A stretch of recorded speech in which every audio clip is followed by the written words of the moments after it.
Hello guys, my name is Ali and you are watching The Desi Files। दिसंबर 2024, गुजरात का अहमदाबाद सानंद highway. Police की एक team घात लगाकर बैठी थी। वो एक ऐसी गाड़ी का इंतज़ार कर रही थी जिसमें सवार था गुजरात का सबसे बड़ा बहरूपिया, एक ऐसा शख्स जो दिन में यूट्यूब पर ज्ञान बांटता था, लोगों की गाड़ियाँ चलवाता था और रात के अंधेरे में तांत्रिक बनकर मौत का खेल खेलता था। नवल सिंह कानू चावड़ा, उम्र 42 साल।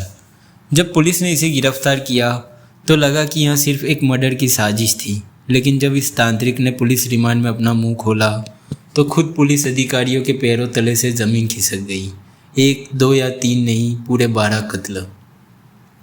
और सबसे हैरान करने वाली बात, पिछले 14 सालों में यह कातिल खुलेआम घूम रहा था और पुलिस हर मौत को कुदरती मौत या आत्महत्या मानकर फाइल बंद कर रही थी।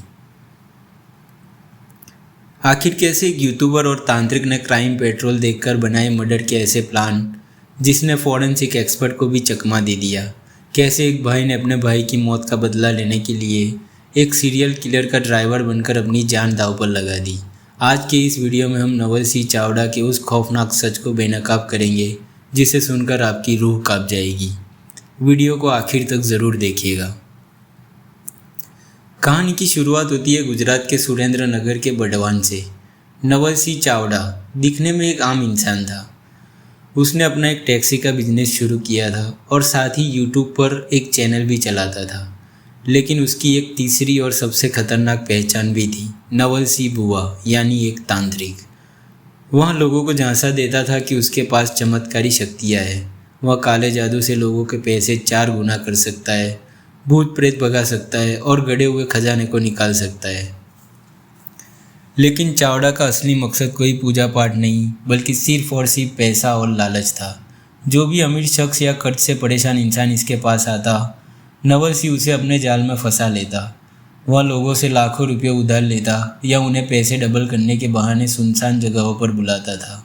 और जब पैसे वापस करने की बारी आती तो वह उस शख्स को हमेशा हमेशा के लिए खामोश कर देता। अब सवाल ये उठता है कि 14 साल में 12 कत्ल करने के बाद भी यह पुलिस की पकड़ में क्यों नहीं आया। तो दोस्तों, इसका जवाब छुपा है टीवी शो क्राइम पेट्रोल में। नवल सिंह क्राइम शो देखने का आदी था। वहीं से उसने सीखा कि बिना कोई सबूत छोड़े कत्ल कैसे किया जाता है। उसने अपना हथियार चुना, सोडियम नाइट्राइड। यह एक ऐसा केमिकल है जो मुख्य रूप से ड्राई क्लीनिंग या उद्योगों में इस्तेमाल होता है। यह सफ़ेद पाउडर जैसा दिखता है और पानी या शराब में आसानी से घुल जाता है।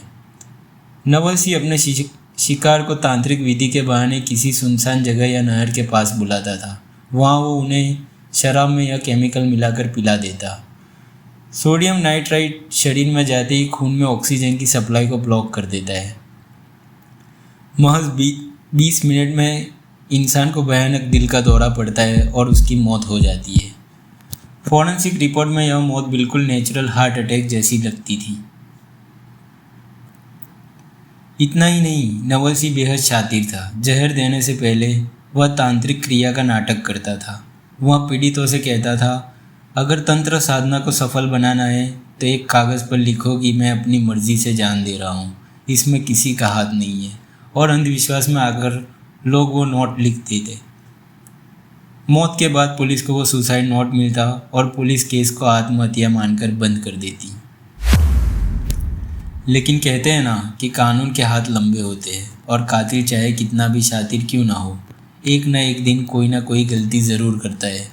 नवल सिंह के पाप का गड़ा तब बढ़ा जब उसने 2021 में विवेक गोयल नाम के एक युवक को अपना शिकार बनाया।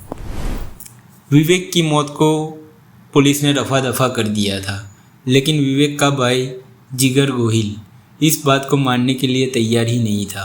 उसे शक था कि उसके भाई की मौत के पीछे इसी बुआ जी का हाथ है। पुलिस से मदद न मिलने पर जिगर ने खुद इंसाफ पाने की ठानी। जिगर गोहिल ने अपनी जान दांव पर लगा दी। वह नवल सिंह चावड़ा का विश्वास जीतकर उसका पर्सनल ड्राइवर बन गया। महीनों तक जिगर नवल सिंह की हर हरकत पर नज़र रखता। वह उसकी हर बात सुनता, उसके फ़ोन कॉल पर ध्यान देता और आखिरकार दिसंबर 2024 की शुरुआत में जिगर के हाथ एक ऐसा सुराग लगा जिसने सीरियल किलर की उल्टी गिनती शुरू कर दी। जिगर ने सुना कि नवल सिंह सानंद के एक बड़े बिजनेसमैन अभिजीत सिंह राजपूत को ठिकाने लगाने की प्लानिंग कर रहा है। नवल सिंह उस बिजनेसमैन को मारने के लिए अपनी गाड़ी में सोडियम नाइट्राइट लेकर निकलने वाला था। जिगर ने तुरंत बिना देर किए अहमदाबाद की सरखेज पुलिस को इसकी टिप दे दी। 3 दिसंबर 2024 पुलिस ने जाल बिछाया और हाईवे पर नवल सिंह की गाड़ी को घेर लिया। जब उसकी तलाशी ली गई तो गाड़ी से वही घातक केमिकल मिला। नवल सिंह पुलिस की कस्टडी में था। शुरुआत में तो उसने खुद को बेगुनाह बताया, लेकिन जब पुलिस ने सख्ती से पूछताछ की तो उसने एक एक करके वो राज उगले जिसने गुजरात को हिला कर रख दिया। उसने कबूल किया कि उसने कुल 12 लोगों की जान ली है। इनमें से कोई और नहीं बल्कि उसकी सगी दादी, उसकी माँ और उसके चाचा भी शामिल थे, जिन्हें उसने पारिवारिक विवाद और प्रॉपर्टी के लालच में मार डाला था। इसके अलावा साल 2023 में उसने सुरेंद्र नगर के पूरे पाताड़िया परिवार को ख़त्म कर दिया था। दीपेश पाताड़िया, उनकी पत्नी पारुल और उनकी 19 साल की बेटी उत्सव। नवल सिंह ने उनसे 2 लाख रुपये उधार लिए थे। पैसे वापस न करने पड़े, इसलिए उसने भूत प्रेत भगाने के नाम पर पूरे परिवार को जहर दे दिया और उनकी लाशों को दुधरेज नहर में फेंक दिया। इस केस में ट्विस्ट यहीं ख़त्म नहीं हुआ।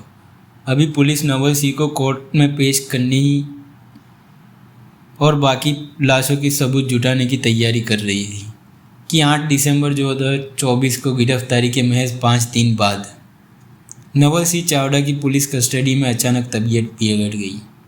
उसे तुरंत अहमदाबाद की सिविल अस्पताल में ले जाया गया, जहां डॉक्टरों ने उसे मृत घोषित कर दिया। जो कातिल दूसरों को साइलेंट मौत देता था, उसकी खुद की मौत भी एक रहस्यमयी बनकर रह गई, जिसकी जांच आज भी जारी है। दिलचस्प और दुखद बात यह भी रही कि जिस भाई जिगर गोहिल ने इस कातिल को पकड़वाया, पुलिस जांच में उसे भी कुछ हत्याओं के साजिशकर्ता मानकर आरोपी बनाया गया। दोस्तों, नवल सिंह चावड़ा की यह कहानी हमें 2 बड़े सबक देती है। पहला, अंधविश्वास। आज के इस डिजिटल दौर में भी लोग पैसे डबल करने और जादू टोने के चक्कर में अपनी और अपने परिवार की जान गंवा देते हैं। और दूसरा, क्राइम चाहे कितना भी परफेक्ट क्यों ना हो, कानून की नज़र से कोई नहीं बच सकता। आपको क्या लगता है, इस मामले में पुलिस की लापरवाही बड़ी थी या लोगों का अंधविश्वास? अपनी राय कमेंट में ज़रूर बताएं। अगर वीडियो इन्फॉर्मेटिव लगी हो तो इसे लाइक करें, शेयर करें और हमारे चैनल को सब्सक्राइब करना ना भूलें। मिलते अगले वीडियो में, तब तक के लिए जय हिंद।